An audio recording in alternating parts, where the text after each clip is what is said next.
இந்த வீடியோவில் சமீபத்தில் அறிவிக்கப்பட்ட 2 வேளாண் திட்டங்களை பற்றி பார்க்க போகிறோம். ஃபஸ்ட்டு ஒன் வந்து என்ன அப்படின்னு பார்த்தா தனதானிய கிருஷி திட்டம்.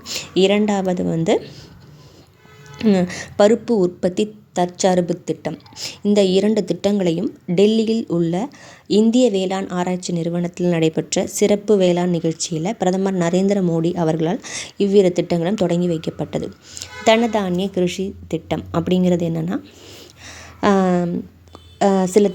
சில காரணிகள் அடிப்படையில் 100 மாவட்டங்களை வந்து தேர்வு பண்ணுறாங்க. அது என்னென்ன காரணிகள் அப்படின்னு பார்த்தா, குறைவான பயிர் உற்பத்தி, குறைவான விளைநிலம், குறைவான கடன் வழங்கல். இந்த காரணிகள் அடிப்படையில் 100 மாவட்டங்கள் தேர்வு செய்யப்பட்டு அங்கே பயிர் சாகுபடி, பன்முகப்படுத்துதல், நீர்ப்பாசனம் மற்றும் பதப்படுத்துதல் வசதிகள் மேம்படுத்தப்படும் அப்படின்னு சொல்லியிருக்காங்க.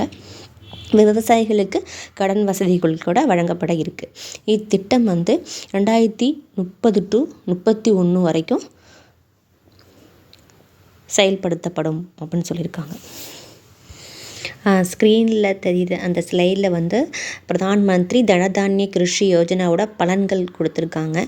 ஃபஸ்ட்டு பாயிண்ட் அப்படின்னு பார்க்கும்போது, விவசாயிகளின் வருமானத்தை அதிகரிக்க குறைந்த உற்பத்தி திறன் கொண்ட 100 மாவட்டங்கள் ஒட்டுமொத்த வளர்ச்சி அப்படின்னு 100 மாவட்டங்களை தேர்ந்தெடுத்து அதோட வளர்ச்சியை வந்து அதிகப்படுத்துகிறாங்க.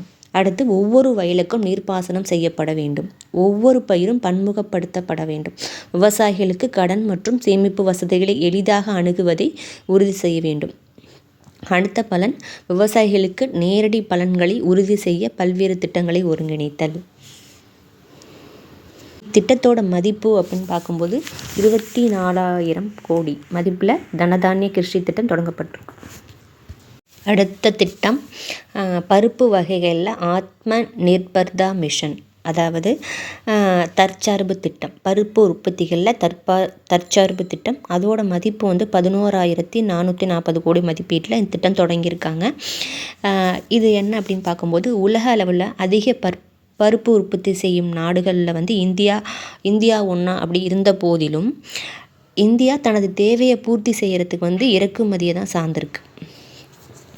2030ஆம் ஆண்டுக்குள்ளே பருப்பு உற்பத்தி கணிசமாக பெருக்க சாகுபடி பரப்ப 35 லட்சம் ஹெக்டேக்கர் அதிகரிக்க வேண்டும் அப்படின்னு சொல்லியிருக்காங்க. அதுக்கடுத்து தற்போது அந்த பருப்பு உற்பத்தி வந்து 252.38 லட்சம் டன்னிலிருந்து 350 லட்சம் டன்னாக அதிகரிக்கும் நோக்கில் இந்த பருப்பு உற்பத்தி தற்சார்பு திட்டம் தொடங்கப்பட்டிருக்கு. இதுவும் 2030 to 31ஆம் ஆண்டு வரை இவ்விரு திட்டங்களுமே செயல்படுத்தப்படும் அப்படின்னு சொல்லியிருக்காங்க.